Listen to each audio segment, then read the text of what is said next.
ഇന്നത്തെ നമ്മുടെ റെസിപ്പി എന്ന് പറയുന്നത് പാലക് പനീർ മസാലയാണ്. അപ്പൊ ഞാൻ ഈ ഒരു വീഡിയോ അധികം ലെങ്ത് ഒന്നും കൂട്ടാണ്ട് വളരെ സിമ്പിൾ ആയിട്ടാണ് എടുത്തിരിക്കുന്നത്. അപ്പൊ നിങ്ങൾ എന്തായാലും ഇത് വീഡിയോ സ്കിപ്പ് ചെയ്യാണ് ഫുൾ ആയിട്ടൊന്ന് കാണുന്നത്. നല്ല അടിപൊളിയായിട്ടുള്ള ഈ ഒരു പാലക് പനീർ മസാല എങ്ങനെ ഉണ്ടാക്കുന്നത് നോക്കിയാലോ. ആദ്യം തന്നെ നമുക്ക് നമ്മുടെ ഈ പാലക്കീര ഒന്ന് കുറച്ച് വെള്ളത്തിലിട്ട് ഒന്ന് തിളപ്പിച്ചിട്ട് ജസ്റ്റ് ഒന്ന് തിളച്ച് വരുന്ന സമയത്ത് ഇതൊന്ന് അരച്ചെടുക്കണം. അപ്പൊ അതിന് വേണ്ടിയിട്ട് കുറച്ച് വെള്ളം വെച്ച് അതിങ്ങനെ ഒന്ന് ചൂടായി വരുന്ന സമയത്ത് നമ്മുടെ ഈ പാലക്കീര ഇട്ട് കൊടുക്കാം.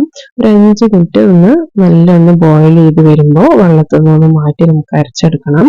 ഇതിന്റെ ഇടയ്ക്കുള്ള ഒരു വീഡിയോ മിസ്സായിട്ട് പോയിട്ടുണ്ട്. അപ്പൊ ഞാനത് എന്തൊക്കെയാണെന്നൊക്കെ പറഞ്ഞുതരാം. നമ്മൾ ഈ ഒരു പാന് വെച്ചിട്ട് അതിലേക്ക് ആദ്യം കുറച്ച് ഓയിൽ ഒഴിച്ചിട്ട് ഒരു 2 സവാളയും 2 തക്കാളിയും കൂടിയിട്ട് നല്ലതുപോലെ വഴറ്റിയെടുത്തിട്ട് അതും കൂടി നമുക്കൊന്ന് അരച്ചെടുക്കണം. അതിനുശേഷമാണ് ഈ ഒരു പാന് വെച്ചിട്ട് അതിലേക്ക് 1 ടീസ്പൂൺ ചെറിയ ജീരകം, ഒരു വറ്റൽമുളകും, ഒരു സവാള ചെറുതായി ചോപ്പ് ചെയ്തതും കൂടി ഇട്ട് വഴറ്റി കൊടുത്തിട്ടുണ്ടായിരുന്നു. അതിന്റെ കൂടെ തന്നെ 1 ടീസ്പൂൺ ഇഞ്ചി വെളുത്തുള്ളി പേസ്റ്റും, 1 ടീസ്പൂൺ മുളക് പൊടിയും, 1 ടീസ്പൂൺ മല്ലിപ്പൊടിയും, 1/4 ടീസ്പൂൺ മഞ്ഞൾപ്പൊടിയും കൂടി ഇട്ട് കൊടുത്തിട്ടുണ്ട്. ഇനി ഇതിലേക്ക് നമുക്ക് ഒരു 1/2 ടീസ്പൂൺ ഗരം മസാലപ്പൊടിയും കൂടി ഇട്ട് കൊടുക്കാം. ഇനി നമുക്ക് ഇതിലേക്ക് ചേർക്കാനുള്ളത് കുരുമുളക് പൊടിയാണ്. അപ്പൊ ഒരു 1/2 ടീസ്പൂൺ കുരുമുളക് പൊടിയും കൂടി ഇട്ട് കൊടുക്കുന്നുണ്ട്. ഇത് കാശ്മീരി മുളക് പൊടിയാണ്. അതൊരു 1/2 ടീസ്പൂൺ കൂടി ഇട്ട് കൊടുക്കാം. നമ്മൾ ആദ്യം നോർമൽ മുളക് പൊടി ആഡ് ചെയ്തിട്ടുണ്ടായിരുന്നു. അപ്പൊ നമുക്ക് ജസ്റ്റ് ഒരു കളറിന് വേണ്ടിയിട്ട് ഒരു 1/2 ടീസ്പൂൺ കാശ്മീരി മുളക് പൊടിയും കൂടി ആഡ് ചെയ്തിട്ട് ജസ്റ്റ് ഒരു 2-3 മിനിറ്റ് ഇതുപോലെ ഒന്ന് സോട്ട് ചെയ്തെടുക്കാം. ഫ്ലെയിം നന്നായിട്ടൊന്ന് താഴ്ത്തിയിട്ട് വേണം ഇതുപോലെ സോട്ട് ചെയ്തെടുക്കാൻ വേണ്ടിയിട്ട്. ഞാൻ ആദ്യം പറഞ്ഞതുപോലെ തന്നെ ആദ്യം സവാളയും തക്കാളിയും കൂടി വഴറ്റി അരച്ചു വെച്ചിട്ടുണ്ടായിരുന്നു. ആ ഒരു പേസ്റ്റാണ് നമ്മളിപ്പോൾ ഒഴിച്ചു കൊടുക്കുന്നത്. 2 വലിയ സവാളയും 2 തക്കാളിയും കൂടി 1 ടീസ്പൂൺ ഓയിൽ ഒഴിച്ച് അതിലേക്ക് ഇട്ട് നല്ലതുപോലെ ഒന്ന് വഴറ്റിയിട്ട് വേണം ഈ ഒരു പേസ്റ്റ് ഉണ്ടാക്കിയെടുക്കാൻ വേണ്ടിയിട്ട്. ഇനി നമുക്ക് ഈ ഒരു മുളക് പൊടിയും മല്ലിപ്പൊടിയും ഒക്കെ ഇട്ട് കൊടുത്ത ആ ഒരു മസാലേന്റെ കൂടെ ഇട്ടിട്ട് നല്ല രീതിക്ക് തന്നെ ഒന്ന് വഴറ്റി കൊടുക്കുക. പിന്നെ നമ്മൾ അരച്ചു വെച്ചിരുന്നല്ലോ ആ മിക്സിന്റെ ജാറ് തന്നെ കുറച്ചും കൂടി വെള്ളം ഒഴിച്ചിട്ട് ഇതൊരു പേസ്റ്റ് രൂപത്തിലാക്കി എടുക്കുക. ജസ്റ്റ് ഒരു 1/2 ഗ്ലാസ് വെള്ളം ഒഴിച്ചു കൊടുത്താൽ മതി.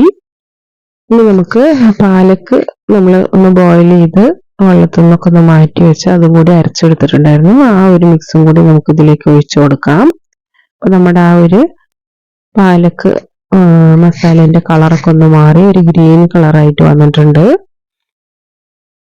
അപ്പൊ നിങ്ങൾ ചാനൽ ആദ്യമായിട്ട് കാണുന്നവരാണെങ്കിൽ സബ്സ്ക്രൈബ് ചെയ്യാനും അതുപോലെ തന്നെ സബ്സ്ക്രൈബ് ബട്ടന്റെ തൊട്ടടുത്തിരിക്കുന്ന ബെൽ ബട്ടണും കൂടി പ്രസ് ചെയ്താലേ ഞാൻ ഇടുന്ന വീഡിയോസിൽ നിങ്ങൾക്ക് നോട്ടിഫിക്കേഷൻ ആയിട്ട് വരുള്ളൂ. അതിലെ ഓൾ ബട്ടണും കൂടി ഒന്ന് എനേബിൾ ചെയ്ത് വെക്കുക. അതുപോലെ വീഡിയോ ഇഷ്ടമാവുകയാണെങ്കിൽ താഴെ കാണുന്ന ലൈക്ക് ബട്ടണും കൂടി ഒന്ന് പ്രസ് ചെയ്ത് സപ്പോർട്ട് ചെയ്യണേ. അപ്പൊ നമ്മൾ ഇതുവരെ ഈ ഒരു ഗ്രേവിയിൽ ഉപ്പിട്ട് കൊടുത്തിട്ടുണ്ടായിരുന്നില്ല. അപ്പൊ നമുക്കൊരു 1/2 ടീസ്പൂൺ ഉപ്പും കൂടി ഇട്ട് കൊടുക്കാം.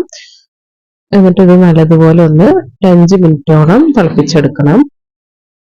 ആ പാലക്കീരന്റെ ആ ഒരു റോ ടേസ്റ്റ് ഉണ്ടല്ലോ അതൊക്കെ ഒന്ന് മാറി കിട്ടാൻ വേണ്ടിയിട്ട് ഒരു 5 മിനിറ്റോളം നമുക്കിതൊന്ന് തിളപ്പിച്ചെടുക്കാം. ഇനി ഇതിലേക്ക് നമുക്ക് കസൂരി മേത്തിയാണ്, അതൊരു 1/2 ടീസ്പൂണും കൂടി ഇതുപോലെ ഒന്ന് കയ്യിലൊന്ന് ക്രഷ് ചെയ്തിട്ട് ഇട്ട് കൊടുക്കാം. ഒരു 5 മിനിറ്റ് ഈ ഒരു ഗ്രേവി നല്ലതുപോലെ ഒന്ന് തിളച്ച് വരുന്ന സമയത്ത് നമുക്ക് എണ്ണയിൽ ജസ്റ്റ് ഒന്ന് സോട്ട് ചെയ്ത് വെച്ചിരിക്കുന്ന പനീറും കൂടി ഇട്ട് കൊടുക്കാം. ഒരുപാട് കളറൊന്ന് ചേഞ്ച് ചെയ്ത് ക്രിസ്പി ആയിട്ടൊന്നും എടുക്കണമെന്നില്ല. ജസ്റ്റ് ഒരു കളർ മാറി 2 സൈഡും ഒന്ന് കളർ മാറി വരുമ്പോൾ നമുക്ക് ഈ ഒരു പനീർ സോട്ട് ചെയ്തെടുത്താൽ മതി. ഇതിലേക്ക് ഒരു 1/2 ടീസ്പൂൺ കൂടി ഉപ്പിട്ട് കൊടുക്കുന്നുണ്ട്. അപ്പൊ ഏകദേശം നമ്മുടെ പാലക്ക് പനീർ മസാല റെഡി ആയിട്ടുണ്ട്. ഇനി ഇത് നമ്മുടെ ഈ ഒരു പനീറും ഈ ഒരു മസാലയും കൂടി നല്ലതുപോലെ ഒന്ന് കുറുകി വരാൻ വേണ്ടിയിട്ട് 5 മിനിറ്റ് നമുക്ക് ഇതൊന്ന് അടച്ചു വെച്ചിട്ട് മീഡിയം ടു ലോ ഫ്ലെയിമിൽ കുക്ക് ചെയ്തെടുക്കാം. അപ്പൊ ഏകദേശം ഒരു 5 മിനിറ്റോളം നമുക്ക് അടച്ചു വെക്കണം. അതിന്റെ മുമ്പ് നമുക്ക് ഒരു 1/2 ടീസ്പൂൺ പഞ്ചസാരയും കൂടി ആഡ് ചെയ്ത് കൊടുക്കാം. ഏകദേശം നമ്മുടെ പാലക്ക് പനീർ മസാല റെഡി ആയിട്ടുണ്ട്. ഇനി ഇതൊന്ന് അടച്ചു വെച്ചിട്ട് ഒരു 5 മിനിറ്റോളം ഇതൊന്ന് തിളപ്പിച്ചെടുക്കണം. നല്ല അടിപൊളി മസാലയാണ്. നിങ്ങൾ എന്തായാലും ഇതൊന്ന് ട്രൈ ചെയ്ത് നോക്കുക. നമുക്ക് പൊറാട്ടേന്റെയും പൂരിന്റെയും ചപ്പാത്തിന്റെയും അതുപോലെ തന്നെ പത്തിരിന്റെയും കൂടെ ഒക്കെ കഴിക്കാൻ പറ്റിയ ഒരു അടിപൊളി മസാലയാണ്. ഇപ്പൊ ഒരു 5 മിനിറ്റ് കഴിഞ്ഞിട്ടുണ്ട്. നമ്മുടെ പാലക് പനീർ മസാല റെഡി ആയിട്ടുണ്ട്. നല്ല അടിപൊളി ടേസ്റ്റ് ആണ്. അപ്പൊ എല്ലാവരും ഇതൊന്ന് ട്രൈ ചെയ്ത് നോക്കിയിട്ട് നിങ്ങളുടെ അഭിപ്രായങ്ങളൊക്കെ കമന്റ് ചെയ്യണം. അതുപോലെ വീഡിയോ ഇഷ്ടമാണെങ്കിൽ ലൈക്ക് ചെയ്യാനും സബ്സ്ക്രൈബ് ചെയ്യാത്തവർ സബ്സ്ക്രൈബ് ചെയ്തിട്ടും കാണാം. അപ്പൊ ഇതുപോലെ ഒരു വെറൈറ്റി വീഡിയോ ആയിട്ട് വരാം. Thank you.